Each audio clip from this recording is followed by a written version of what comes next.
Com o avanço da quarentena e da pandemia do novo coronavírus, um dos temas que merece ser discutido um pouco mais a fundo é o luto. Geralmente associado à morte, né? E nós temos aí mais de 280 mil brasileiros que se foram nesse processo pandêmico. O luto também tem a ver com relações rompidas. Pode ser uma amizade, pode ser um relacionamento, pode ser um estilo de vida que não vai ser mais o mesmo, né? É que a morte é o mais taxativo, que diz que um vínculo foi rompido, já que a pessoa se foi e nada mais será como antes, é uma coisa que não pode ser recuperada. De toda forma, falar da morte é um tabu, então eu acho que algumas pessoas receiam de falar mais, para além de, tal pessoa morreu e vamos não mencionar isso porque de alguma forma pode trazer azar. Ainda assim, eu achei interessante fazer uma pesquisa aqui, né, ou juntar elementos que já me chamaram a atenção anteriormente e falar sobre como a gente processa o luto, como é que a gente lida com essas emoções. Ficou interessado? Acho que vale a pena mexer nesse vespeiro, então fique comigo para saber um pouco mais. Bom, eu sou professor de História, né? Essa é a minha qualificação, por assim dizer, né? Eu não sou da psiquiatria, não sou da psicologia, não sou um antropólogo cultural para falar sobre as diversas formas que as sociedades lidam com o luto. Sou apenas um entusiasta, um curioso, né? Então acho que vale a pena esse disclaimer aí, né? Se você se sentir mal, busque aconselhamento, se você se interessa sobre o tema, pesquise mais. Aqui é apenas um panorama geral. O primeiro contato que eu tive com relação às reflexões sobre o luto foi na série House, né? E lá se menciona os 5 estágios do luto do modelo Kübler-Ross, que é da psiquiatra suíça-americana Elisabeth Kübler-Ross. E é bem interessante porque ela coloca 5 estágios e você consegue se ver neles muitas vezes, né? Que é a negação, a raiva, a barganha, a depressão e, por fim, a aceitação. Nesse modelo, você não passa necessariamente pelos 5 estágios de maneira linear, você pode ficar flutuando entre eles até chegar, por fim, à aceitação, que não é como se tudo ficasse bem, mas você consegue lidar com aquele vínculo rompido, com aquela morte, com o fim de uma etapa da sua vida de maneira um pouco mais sustentável, né? E como é que seriam esses estágios? A negação é aquela dormência, você não aceita ainda o fato, você não consegue acomodar. E eu acho que por a gente não lidar com o luto e não lidar com a morte, não conseguir falar sobre ela abertamente, acho que muitas pessoas acabam ficando presos na negação, nessa anestesia. Depois viria a raiva, né, onde você sente uma frustração enorme pelo aquilo que aconteceu, você se sente injustiçado, você não queria que aquilo tivesse acontecido e você tenta suprimir essa raiva, né? Então é muita revolta, indignação com uma injustiça. Afinal, não há qualquer justiça na morte, ela simplesmente é. Ou talvez ela seja mais pura justiça, porque ela é igual para todos, ela chega cedo ou tarde, mas a forma como ela acontece, o momento em que ela se encaixa na nossa vida, não há nada de justo, não há nada de justificável e de racional.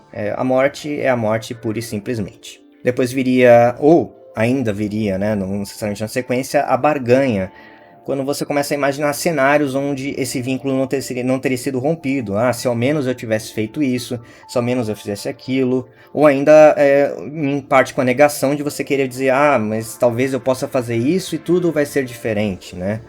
Se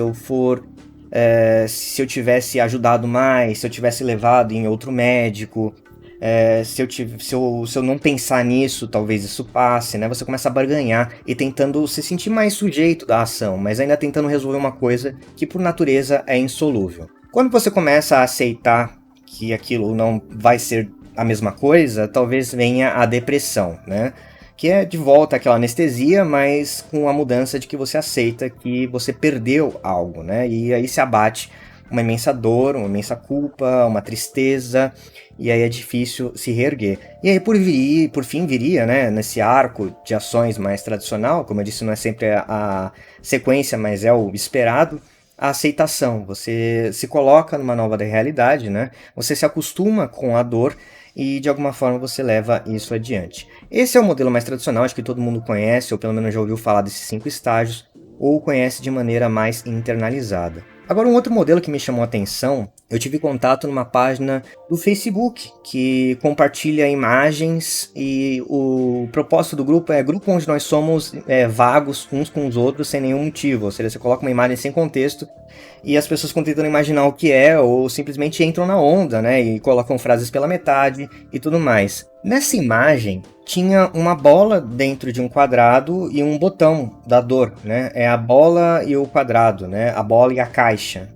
Seria uma analogia. E você ficaria. Tinha os quadros da bola, do botão, e essa bola ficava quicando, e de repente a bola diminuía, e essa imagem não fazia sentido nenhum pra mim.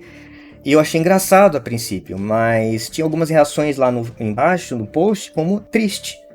E eu fiquei meio, ué, por que as pessoas acharam triste um post de brincadeiras? E aí eu vi um comentário, isso aí é sobre luto, é sobre dor, né? É engraçado, tem a palavra em inglês, esse grupo é em língua inglês e é grief. Grief é ao mesmo tempo dor, pesar, tristeza, é uma palavra que eu não sei se é totalmente traduzida, né? Ou talvez até o próprio luto.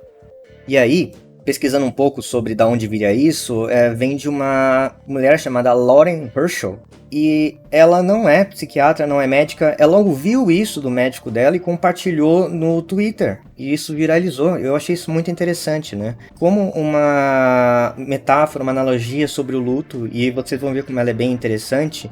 Ela fica popular, ela é apócrifa, não tem um autor, não tem um livro sobre isso. Foi um jeito que um médico tentou passar para Lauren, né, sobre como é que era o luto. Porque ela estava no supermercado e ela parecia ter entendido um pouco sobre a avó dela. E ia processado o luto pela avó, mas ela viu alguém que lembrou a avó dela e subitamente ela sentiu uma dor que ela achava que estava superada. E a analogia da caixa e da bola serve para mostrar também como, além de ter esse processo linear do luto, talvez, mesmo depois da aceitação, mesmo depois que você melhora, a dor nos acomete como se tivesse sido o primeiro dia da morte, como se você tivesse perdido a pessoa naquele instante. Porque funciona do seguinte modo, né? Você tem, e eu vou colocar alguns esquemas para ilustrar, você tem uma caixa, e dentro dessa caixa, que seria você, seria o seu coração, seus sentimentos, né? Você é essa caixa. Dentro dessa caixa tem essa bola, e essa bola ela fica em movimento na caixa, porque a gente está em movimento, a gente está pensando em várias coisas, a gente está interagindo com pessoas, né? E conforme essa caixa se movimenta, a bola lá dentro ela fica quicando pelas paredes, né? E essa bola é enorme, porque a gente está acabando de processar o luto, a morte, um acontecimento, né? E ela fica clicando no botão da dor, por assim dizer. É uma bola gigante ali dentro da gente, é uma coisa entalada, né? E fica batendo no botão da dor o tempo todo, o tempo todo, o tempo todo. Conforme a gente vai superando esse evento, essa bola vai diminuindo, diminuindo. E a gente não consegue ver, a gente não sabe se essa bola sumiu de vez. Às vezes acontece quando é uma coisa um pouco mais simples do que uma morte, talvez um vínculo, um divórcio, uma separação. E aí você consegue sumir com a bola, talvez. A gente não sabe, porque talvez ela fique lá, pequenininha, mas quicando entre as paredes, quicando. E como ela é muito menor, é muito mais difícil ela acertar o botão da dor, por assim dizer, né? Dentro dessa caixa. Mas quando ela atinge o botão da dor, é aquela mesma dor que você sentiu antes. E como a Lauren falou, ela viu uma mulher que lembrou a avó dela, né? E eu tenho passado por um luto, né? De um relacionamento que acabou não se dando da maneira como eu esperava. E apesar de não ser um falecimento, não ser uma morte, eu não quero diminuir a tristeza de ninguém, o luto de ninguém, o sofrimento de outra pessoa, estou falando apenas por experiência própria. Tem dias que eu estou completamente bem, mas algo me faz lembrar da vida que eu tinha antes disso tudo. E acabou acontecendo concomitante à quarentena, né? Então tem toda a ideia de quem eu era antes, dos meus vínculos perdidos, né? Da minha localização no mundo enquanto pessoa, foi embora. E eu tenho que aceitar a minha nova posição, né? E foi também concomitante com a criação do canal. Então vocês me viram em transformação, por assim dizer. No começo do canal eu era uma pessoa e agora eu sou outra. Às vezes eu tô mais animado, às vezes eu tô mais pesaroso, mais triste, mais soturno. E a minha bolinha, ela tá encolhendo aos poucos, né? Às vezes tinha dias que eu tinha que parar e só começava a chorar. E chorar, e chorar, e eu gosto de pensar que isso passou, mas na verdade tem vezes que o botão da dor ainda me leva para aquele mesmo estágio, para aquela mesma sensação. E se é o seu caso, não se sinta mal também, faz parte, né? A gente vai encolhendo a bolinha aos poucos, vai se amparando como pode, pedindo ajuda dos nossos amigos, mas a bolinha ainda tá lá muitas vezes, né? Bom, essa é a minha contribuição. Eu gostaria de... Assim que eu vi esse desenho, eu quis muito compartilhar com vocês, bem como os estágios do luto. Eu achei uma analogia muito interessante, né? E aí eu gostaria de compartilhar, eu espero que tenha sido interessante. Eu vi que não tinha nenhuma animação, né, da bola e da caixa, aí eu fiz uma com os meus talentos bem questionáveis aí no próprio DaVinci, né, no editor de vídeo. Até baixei o Blender tentando fazer, mas enfim. É isso aí. Se você gostou, não deixe de compartilhar, mostrar para outras pessoas, talvez isso ajude elas, ou pelo menos elas se interessem, deixar de curtir, comenta aí embaixo como é que você está se sentindo, se está tudo bem. E, enfim, obrigado para quem ficou até aqui e até a próxima.